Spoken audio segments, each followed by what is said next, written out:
की तहकीकात में जुटी हुई है।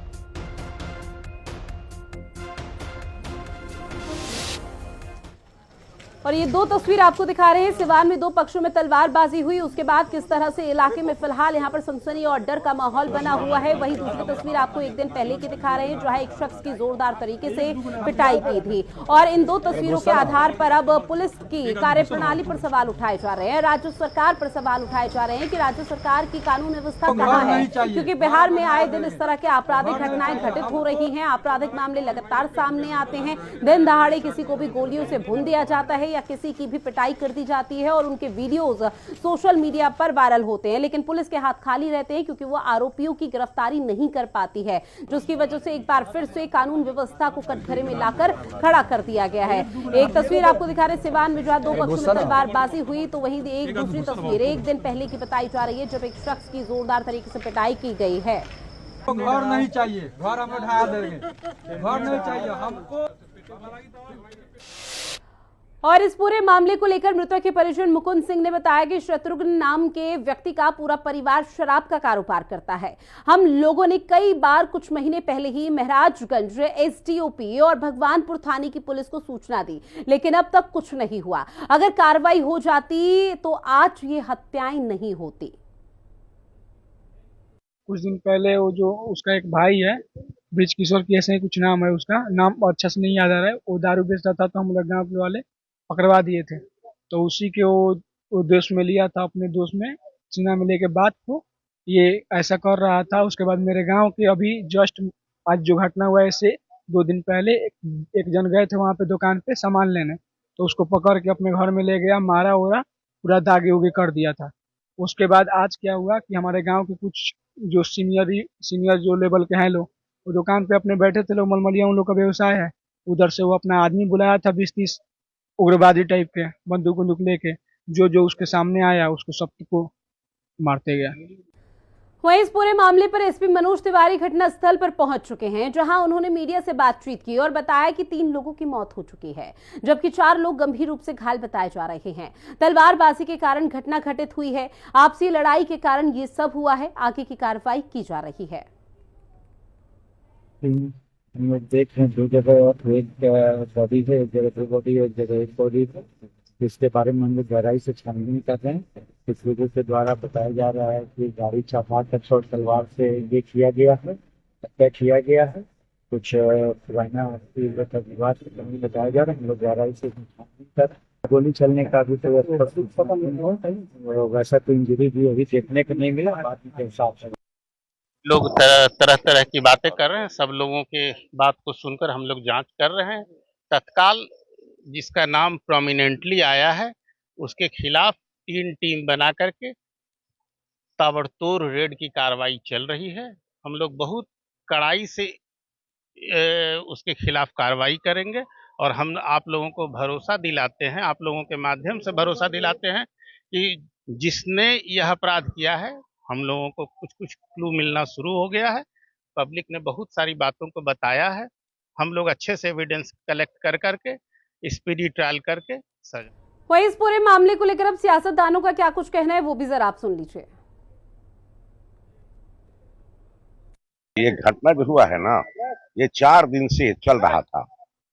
कुछ लड़के हैं और ये जो शत्रुघ्न है उसके बीच, और 4 दिन का रिपोर्ट थाना को दिया जाता रहा है। ये घटना जो हुआ माने अपने आप में बड़ा विचित्र घटना है। ऐसी घटना हमारे भगवानपुर और बसंतपुर में नहीं हुआ है, लकड़ी में नहीं हुआ है।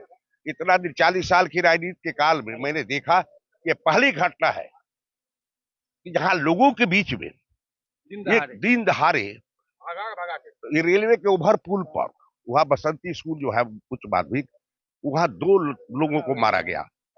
पहले तो इस घटना के जितनी कठोर शब्दों से भर्त्सना की जाए वह कम ही है।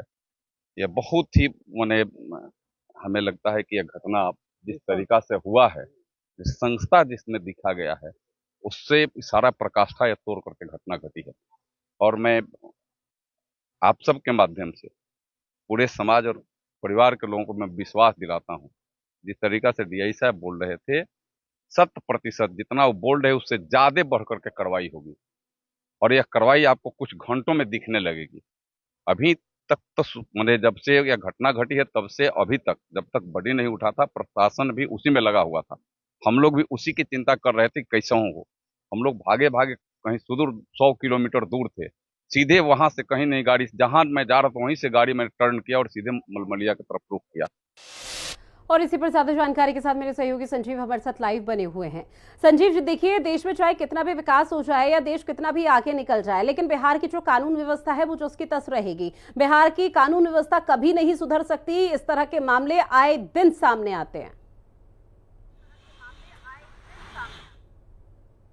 लेकिन निश्चित तौर पर कहा जा रहा है कि बिहार में कानून का राज है, लेकिन जिस तरह से सिवान की दर्दनाक घटना हुई है, दौड़ा दौड़ा कर जिस तरह से तलवार से 3 लोगों को काट दिया गया और मौत के घाट उतारा गया, ये बताया जा रहा है कि जो जानकारी मिल रही है, पूर्व में जो शराब कारोबारी थे उनसे ये पूरा मामला जुड़ा हुआ बताया जा रहा है। और ऐसे में अब वहाँ भी स्थिति भयावह है। जो वहाँ के एसपी हैं मनोज तिवारी, इस पूरी के अलावे 3 और जिले के एसपी को वहाँ तैनात कर दिया गया है। और लगातार ये मांग है कि जिन लोगों ने इस घटना को अंजाम दिया है उसको उसी हद तक पहुंचाया जाए और उसको कह सकते हैं पुलिस जो है पकड़ने के लिए तो पूरी तत्परता से टीम गठन किया गया। वहीं दूसरी तरफ पटना में जिस तरह से हाई प्रोफाइल मामला, एक बड़े व्यापारी कारोबारी की गोली मारकर हत्या कर दी जाती है, उसके बाद कहीं ना कहीं अब कानून के कह सकते हैं कि कानून पर सवाल उठ रहा है। बिहार की पुलिस पर सवाल उठने लगा है कि आखिर ये हो क्या रहा है, क्योंकि जिस तरह से सिवान की घटना हुई है बेहद ही दर्दनाक है।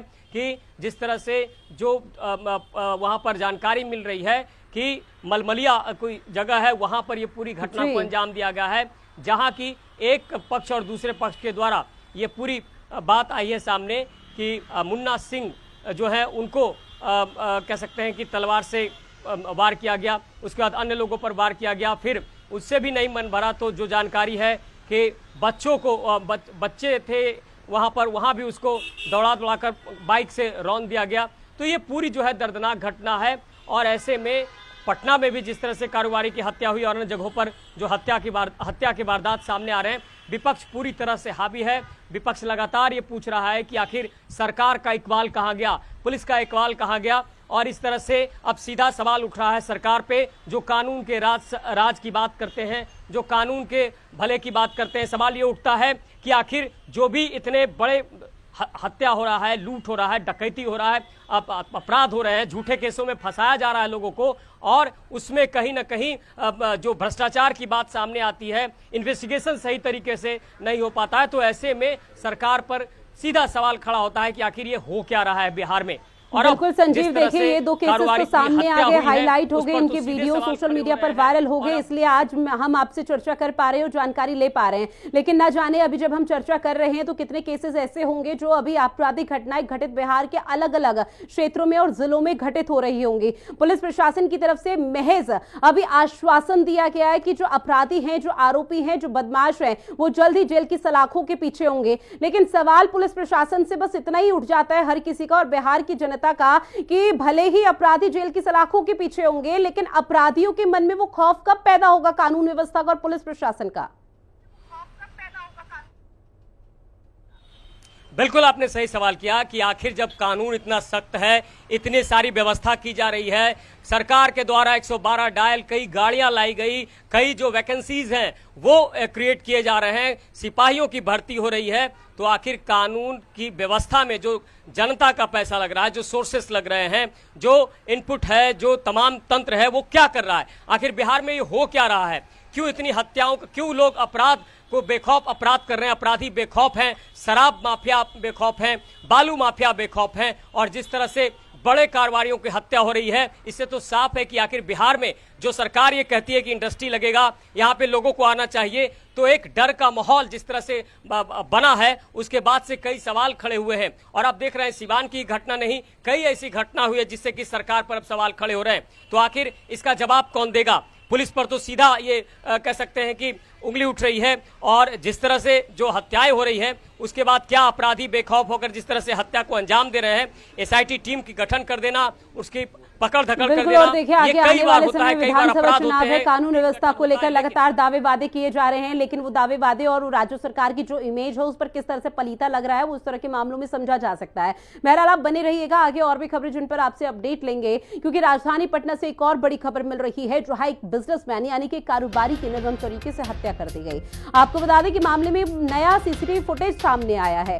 पटना में उद्योगपति गोपाल खेमका की हत्या की गई है। देर रात अज्ञात बदमाशों ने हत्या की, जहां आपको बता दें सीसीटीवी से आरोपियों की पहचान लगातार पुलिस की तरफ से की जा रही है। तो बिहार से इस वक्त की बड़ी खबर आप तक साझा कर रहे हैं, जहां पटना में एक बिजनेसमैन की गोली मारकर हत्या कर दी गई। गोपाल खेमका इस बिजनेसमैन, इस व्यापारी का नाम बताया जा रहा है, जिसकी गोली मारकर हत्या की और मौके से जो अपराधी हैं, जो बदमाश, वो मौके से फरार हो जाते हैं। अब कारोबारी की हत्या का जो सीसीटीवी फुटेज है वो सामने आया और उसी के आधार पर पुलिस प्रशासन का कहना कि जल्दी सलाखों के पीछे अब बदमाशों को पहुंचाया जाएगा। हेलमेट पहने शख्स ने कारोबार को गोली मारी, जहां डीजीपी ने आईजी और एसएसपी से बात भी की है।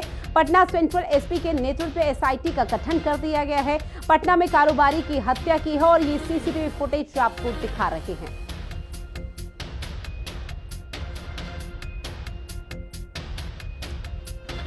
तो बड़ी खबर आपकी टीवी स्क्रीन के माध्यम से लगातार आप तक साझा कर रहे हैं राजधानी पटना का, और ये सीसीटीवी फुटेज अब तेजी के साथ वायरल और पुलिस प्रशासन का कहना कि इसी के आधार पर अब लगातार जो कानूनी प्रक्रिया है उसे आगे बढ़ाया जाएगा। जहां पर ये बिजनेसमैन को आप देख रहे हैं, बिजनेसमैन अपने घर की तरफ कदम बढ़ाता हुआ नजर आ रहा है। इतनी कुछ जो बदमाश है वो मौके पर पहुंचते हैं और उनको गोली मारकर मौके से फरार हो जाते हैं। अब पुलिस प्रशासन फिलहाल यही कह रही है कि जल्द ही जो भी आरोपी हैं उनको जेल की सलाखों के पीछे डाला जाएगा, बख्शा किसी को नहीं जाएगा।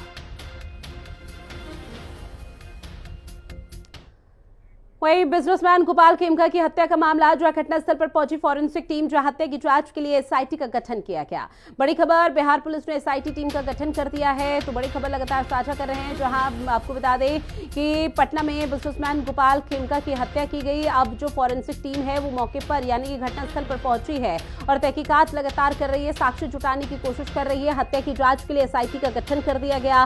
बिहार पुलिस ने एसआईटी का गठन किया है, लेकिन बिहार में आए दिन इस तरह के मामले सामने आ रहे हैं, जिसकी वजह से सियासत भी एक तरफ खूब जोरों के साथ हो रही है और लगातार ये कहा जा रहा है कि बिहार में जंगल राज फिलहाल देखने को मिल रहा है। और निश्चित तौर पर ये तस्वीरें जो आपको दिखा रहे हैं हर किसी को डरा देती है, क्योंकि आसपास के जो लोग हैं उनमें भी डर और भय का माहौल है, क्योंकि इस तरह की अगर कानून व्यवस्था होगी तो इसी तरह के मामले सामने आएंगे, जहां दिन दहाड़े किसी को भी मौत के घाट उतार दिया जाएगा। हालांकि पूरा विवाद क्या है इस बारे में भी कोई खास जानकारी सामने नहीं आई, लेकिन इंतजार यही हो रहा है कि पुलिस प्रशासन की तरफ से ऑफिशियल स्टेटमेंट जल्द ही जारी किया जाएगा।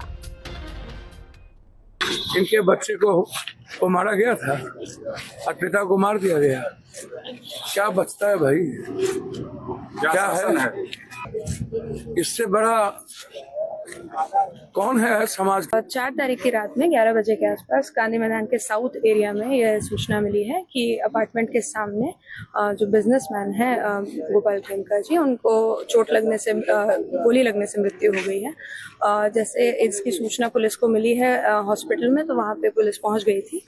यहाँ पे सीन को सिक्योर किया गया है और बाकी की जांच पड़ताल की जा रही है, कैमरा से इत्यादि खंगाले जा रहे हैं और बाकी की कार्रवाई आगे की जाएगी। हमारे बड़े भाई को उनके घर के बाहर रात 11:30 बजे गोली मार दी गई है क्रिमिनलों के द्वारा। गोली की आवाज सुनने के बाद उनके बेटे बहू उनको उठा करके मेडिवर्सल ले गए हैं।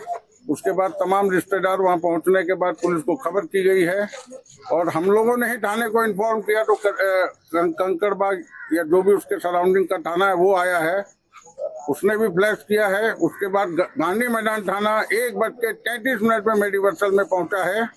कोई सीनियर नहीं पहुंचे हैं, न सिटी एसपी न एसपी, कुछ नहीं। 2:30 बजे सिटी एसपी आई हैं यहाँ पे हमारे घर के बाहर। कोई इनके पास में कोई कुछ नहीं है। हमने ही बताया मैडम देखिए वहाँ गोली लगी है, वहाँ गोली का खोखा पड़ा है, तो इन लोगों ने रोड पे से उठा के ईंटा और बांस से उसको घेरा है। वहीं बिजनेसमैन की हत्या मामले को लेकर हिंदी खबर के संवाददाता संजीव राय ने आरजेडी के नेता मृत्युंजय तिवारी से बातचीत की है। इस दौरान उन्होंने इसे बहुत दुखद घटना बताया। आरजेडी के वरिष्ठ नेता और प्रवक्ता मृत्युंजय तिवारी। मृत्युंजय जी, एक बड़ी घटना, गोपाल खेमका बड़े कारोबारी की हत्या कर दी गई। बहुत अत्यंत ही दुखद है और सबसे सरकार के लिए शर्म की बात है, सरकार को चुल्लू भर पानी में डूबकर कि आखिर प्रदेश बिहार की राजधानी पटना में सबसे बड़े पॉश इलाके में गांधी मैदान के पास ये अपराधी एक पटना ही नहीं बिहार के बड़े व्यवसायी उद्योगपति की गोली मारकर हत्या कर दे रहे हैं और सरकार सोई हुई है। ये गोली मार सरकार बिहार में हो गई है। चारों ओर चीख पुकार चित्कार है, हाहाकार मचा हुआ है। ये सरकार को अब 1 मिनट में कुर्सी पर रहने का अधिकार नहीं है। पहले इनके बेटे की भी हत्या कर दी गई। देखिए, ये तो सरकार को, पुलिस प्रशासन को की जिम्मेवारी है कि इन कारणों का पता करे। आखिर अपराधियों का दुस्साहस देखिए, इतने पॉश इलाके में किस तरह से वो हत्या कर रहे हैं व्यवसायी की। ये सरकार के नाक के नीचे ये हाल है। क्या है बिहार की स्थिति? इसी से पता चलता है गुंडा राज, अपराधी राज कायम है, सत्ता का संरक्षण अपराधियों को। तो देखिए, आप हमारे साथ थे आरजेडी के वरिष्ठ नेता और वरिष्ठ प्रवक्ता मृत्युंजय तिवारी ने साफ कहा कि अब गुंडा राज है और ऐसे में जिस तरह से गोपाल खेमका की जो हत्या का मामला आया है वो अब पूरी तरह से कह सकते हैं कि राजनीति में विपक्ष इसका सवाल उठा रहा है और ऐसे में अब सरकार पर भी कई सारे सवाल खड़े हो रहे हैं। सहयोगी दीपक के साथ संजीव राय, हिंदी खबर, पटना।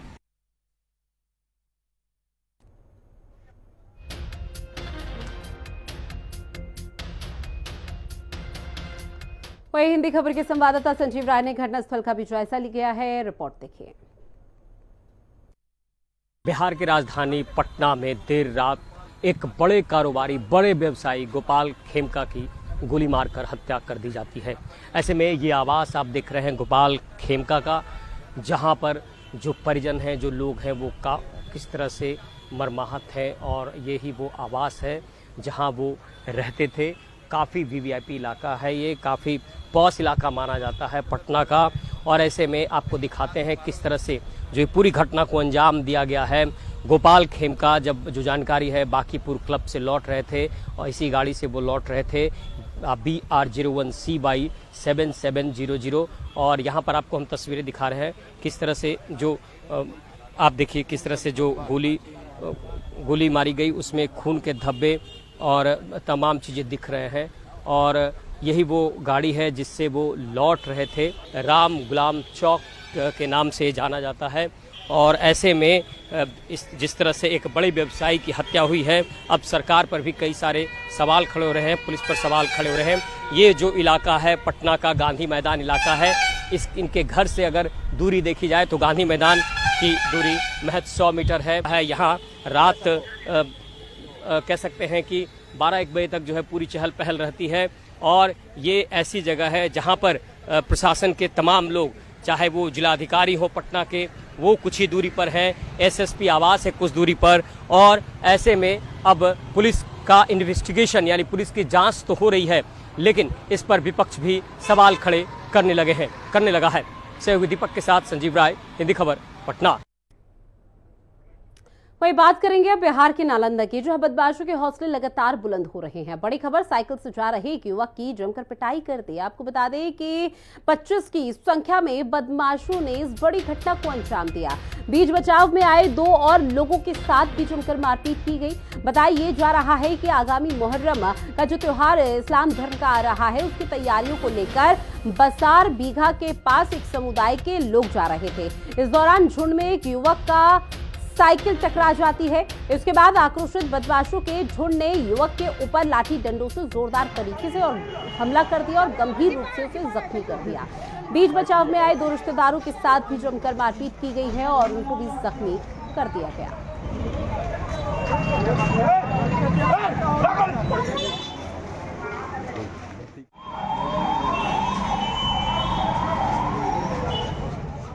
वाला से बच गया था, इसको छुड़ावे में इसको सब मिलकर मार लिया, मोबाइल छीन लिया, साइकिल छीन लिया, इतना मारी साइकिल आज चल नहीं फिर रहा। तलवार मारा है, कान कट गया इसका। कौन लोग था वो लोग? मुस्लिम लोग था। कल सोसराय थाना अंतर्गत मुगल कुआं के पास जो है मारपीट की घटना घटी थी। इसमें कुछ लोगों द्वारा एक 2-3 लोगों के साथ मारपीट की गई थी। इसमें रोहित शर्मा जो जख्मी हो गए थे, अन्य 2 लोग भी जख्मी हुए थे। त्वरित कार्रवाई करते हुए हम लोग वहां पहुंचे और जो जख्मी थे उनको इलाज के लिए पहुंचाया गया और रोहित के का फर्दमान लिया गया, जिसमें उन्होंने 13 लोगों को नामजद किया था। उन 13 लोगों को हम लोगों ने त्वरित कार्रवाई करते हुए रात में ही गिरफ्तार या निरुद्ध कर लिया, क्योंकि उसमें कुछ नाबालिग लड़के भी थे तो उन्हें निरुद्ध किया गया। कुल 6 लड़के नाबालिग थे जिन्हें निरुद्ध किया गया, बाकी जो बालिग थे उन्हें गिरफ्तार किया गया एवं उन्हें जो बालिग हैं उन्हें आज माननीय न्यायालय में उपस्थापित किया गया, जहाँ से वो न्यायिक हिरासत में भेजे गए हैं और जो नाबालिग थे उन्हें जेजेबी के अंतर्गत प्रस्तुत किया गया, जहाँ से उन्हें भी जेजेबी ने अपने कस्टडी में लिया है। और संजीव मेरे सहयोगी लगातार लाइव बने हुए हैं। संजीव, एक बार फिर से आपके पास आते हुए, बिहार की राजधानी पटना, बिहार का सीवान, बिहार का नालंदा, जो तस्वीरें बिहार के आपराधिक घटनाओं के सामने आ रही हैं, ये तस्वीरें ही महज काफी हैं ये बताने और ये बोलने के लिए कि बिहार में अपराध बेलगाम हो चुका है और कानून व्यवस्था बिल्कुल शून्य। अब बिल्कुल देखिए, जिस तरह से मैं अपडेट दे दूं कि गोपाल खेमका के मामले में सीसीटीवी फुटेज आने के बाद ये साफ हो गया है कि किस तरह से स्कूटी सवार व्यक्ति बहुत ही आसानी से आता है, वो गेट के दरवाजे पे अपना गेट खुलवाते हैं और उसी समय गोली मारकर आराम से चला जाता है। सीवान में जिस तरह से खुलेआम तलवार से जिस तरह से हत्या कर दी जाती है 3 लोगों की और 2 और को रौंद दिया जाता है, इससे आप समझ सकती हैं कि क्या हालात है। नालंदा की जो स्थिति है उससे समझ सकती हैं क्या हालात है। बिहार में क्या अपराध का जो ग्राफ बढ़ा है और बिहार में जो लगातार हत्या, लूट और डकैती की जो वारदातें बढ़ी है, तो फिर सुशासन पर सवाल भी खड़े होते हैं और इस सुशासन पर सवाल खड़े करने के लिए विपक्ष लगातार खड़ा है और विपक्ष ने साफ कहा है कि सरकार अब बताए कि सुशासन का राज कहां है। जाहिर तौर पर सबसे पहले आम जनता की सुरक्षा बेहद महत्वपूर्ण होती है और जिस तरह से बिहार में सुशासन की बात कही गई है, बिहार में लॉ एंड ऑर्डर की बात कही गई है और जिस तरह से लगातार ये नेता कहते हैं कि लॉ एंड ऑर्डर का स्थिति बेहद अच्छी है, तो अब सवाल ये उठता है कि जो इंडस्ट्री लगाने की बात है यहाँ या जो व्यापारियों के आने की बात है, क्यों यहाँ से जो लगातार व्यापारी ब्रेन ड्रेन हो रहे थे, कैसे वो आएंगे। दूसरी बात है आम जनता जो सड़कों पर चल रही है, क्या वो सुरक्षित है, क्या उनको सुरक्षा मिल रही है, क्या ये शराब माफिया, ये बालू माफिया किस तरह से बेखौफ है। जो जानकारी सिवान में है उसमें साफ है कि किस तरह से ये शराब माफिया का ये पूरा खेल है और ऐसे में इसमें तनाव के बाद ये पूरी घटना अंजाम में आई। ये पूरी जो खबर है जो वहाँ से खबरें हैं और ऐसे में कई ऐसी घटनाएं हैं जो हर दिन हो रही हैं, तो निश्चित तौर पर सरकार पर तो सवाल खड़े होते ही हैं और ऐसे में सुशासन के राज में अगर जिस तरह से बड़े बड़े जो कह सकते हैं व्यापारी हैं जो यहाँ पर अपना इंडस्ट्री और तमाम चीज लगाने की कोशिश करते हैं, तो ऐसे में समझ सकती हैं उनमें किस तरह से भय का माहौल व्याप्त होगा और अब कहीं न कहीं पूरा व्यापार संघ इसका विरोध कर रहा है और तमाम चीजें जो बिहार में हो रही है उसमें आम जनता को भी लग रहा है कि क्या हम सुरक्षित हैं। ये कई सवाल ऐसे खड़े हो रहे हैं। निश्चित तौर पर कई सवाल खड़े हो रहे हैं और हर किसी की नजरें फिलहाल इसी पर टिकी हुई है, क्या कभी बिहार की सूरत हाल बदलता हुआ नजर आ भी पाएगा या नहीं। बहरहाल जानकारी साझा की उसके लिए बहुत शुक्रिया। वहीं बिहार स्वास्थ्य विज्ञान महाविश्वविद्यालय के नवनियुक्त कुलपति डॉक्टर बिंदेश कुमार, जो वर्तमान में IGIMS पटना के निदेशक हैं, मुख्यमंत्री आवास पर मुख्यमंत्री नीतीश कुमार से उन्होंने मुलाकात की है और फूलों का गुलदस्ता देकर सीएम नीतीश को सम्मान भी दिया है। कुलपति डॉक्टर बिंदेश कुमार ने सीएम नीतीश कुमार से मुलाकात भी की। फूलों का गुलदस्ता देकर सीएम नीतीश कुमार को सम्मानित कर रहे हैं। तस्वीरें आपको दिखा रहे हैं, जो कि बिहार स्वास्थ्य विज्ञान विश्वविद्यालय के नवनियुक्त कुलपति हैं।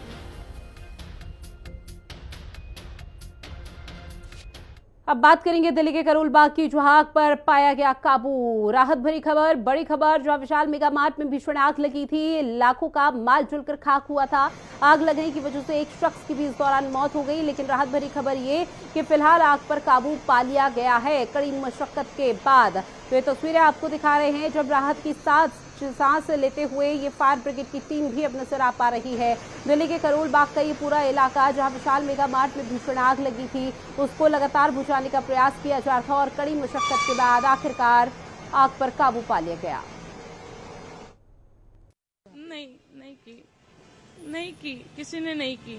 सबसे प्रायोरिटी फर्स्ट उनकी यही बनती थी कि अगर उन्होंने बाहर देखा तो लिफ्ट को भी देखना चाहिए था कि लिफ्ट में तो कोई नहीं है। सबसे फर्स्ट प्रायोरिटी है मैनेजर या वर्कर या किसी की भी, लेकिन उन्होंने नहीं देखा। और नहीं देखा तभी तो उसने हमें कॉल किया ना। वो बार बार ये बोलता रहा मेरे बड़े भाई से और छोटे से कि मुझे बचा लो, मेरी मतलब दम घुट रहा है, मैं सांस नहीं ले पा रहा हूँ। बट वहाँ पे कुछ भी नहीं था, ना उनके लिफ्ट में टोल फ्री नंबर था, ना कुछ कॉलिंग नंबर था, ना फोन था, ना कोई ऑक्सीजन मास्क था, कुछ भी नहीं था वहाँ पे। उसने मुझे ही कॉल किया था कि भैया ऐसी ऐसी बात है। 6:54 पर मुझे कॉल किया कि भैया मैं लिफ्ट में फंसा हुआ हूँ और सफोकेशन हो रही है और वहाँ कोई सुन नहीं रहा। मतलब बहुत चीखा चिल्लाया है, उसके बाद वहाँ कोई पहुंचा नहीं है उसके। वो बंद करके लिफ्ट चले गए हैं। या तो उनकी जिम्मेदारी थी कि उसे निकालते पहले, लिफ्ट एक बार चेक करते कि कोई है अंदर या नहीं है। उसके बाद मैंने पुलिस को कॉल करा है, सबको कॉल करा है, फिर वहाँ पे लोग पहुंचे हैं। अभी देखे FIR करवाना है, क्या FIR होती है क्या नहीं होती है, तो आगे है क्या पोस्टमार्टम में निकलता है क्या निकलता है। लापरवाही का आरोप लगाने के लिए FIR कर रहे हैं। जी, पूरी लापरवाही है। और चलिए बुलेटिन में इतना ही। आप बने रहिएगा हिंदी खबर के साथ। नमस्कार।